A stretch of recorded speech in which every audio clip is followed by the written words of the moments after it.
Merry Christmas to everyone. It's that time of year.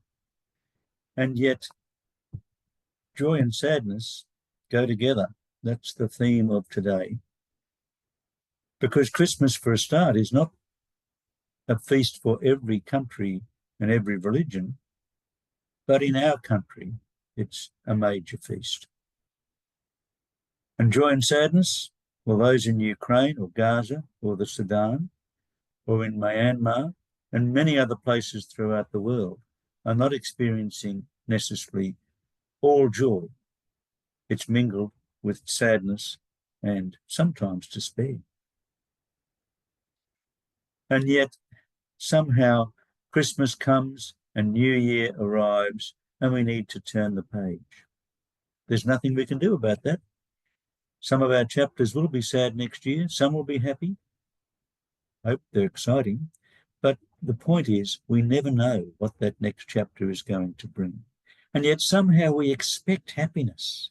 And when we don't get it, we think there's something wrong. And when we don't get it, we can fall into the temptation of blaming somebody else, of dehumanizing others, taking it out on them. I'm going to show you a little piece from Deborah Kinahan. Now, Deborah Kinahan is afflicted with dwarfism. She's got a PhD, she's a psychologist, and she has some very interesting things to say about what it's like to live as she does. Do you remember an incident where you were badly bullied? I still get bullied. Peter Dinklage, From the Game of Thrones. From the Game of Thrones, he has said, and quite rightly, that dwarfism is the one disability that it's socially acceptable to laugh at. But the abuse is always the same. So when the abuse is hurled at you, presumably it's something about being short, or maybe even the term dwarf is used? Oh, no. The term dwarf is never used in an insult. The term midget is used. And it's interesting, when you're in the street and you get abused, you always get abused in exactly the same way, which is kind of interesting because they always use two words. The first, an expletive, and we all know what that is. It starts with the letter F.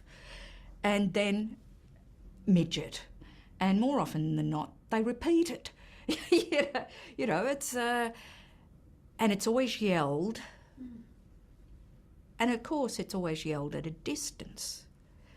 So you kind of go, are you trying to draw attention to yourself, or just what exactly is the dynamic going on here? I couldn't understand it. I could not I've never understood racism. I have never, ever understood how people can hate somebody they do not know just by simply the way they look. Deborah, one of your early jobs was in a prison. Yes, in the corrective services.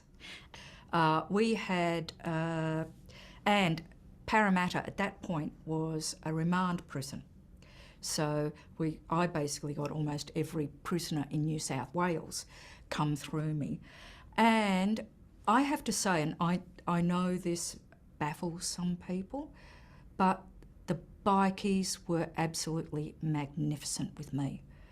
That they treated me with absolute respect, and they were wonderful. They were absolutely wonderful. I understand that there was a bit of a rule that went around of hands off the psych. And I asked one of the boys one day, I said, why? How come? And he looked me fair in the face and he just simply said, because you know what it's like not to be accepted. And so as we move into the new year and through Christmas, perhaps our New Year's resolution is to begin to accept ourselves and others in better ways. It is a matter of training ourselves to realise that life continues to pose challenges, it always will, and our task is to respond to them. And sometimes we'll respond well and we'll be happy. Other times we'll have to go through some difficulties, some suffering. Logotherapy, though, allows us to see suffering in a very positive light. And that's a great thing. So best wishes for Christmas and best wishes for the new year. And please keep thinking that your strength of will is what makes a difference. Thank you for listening.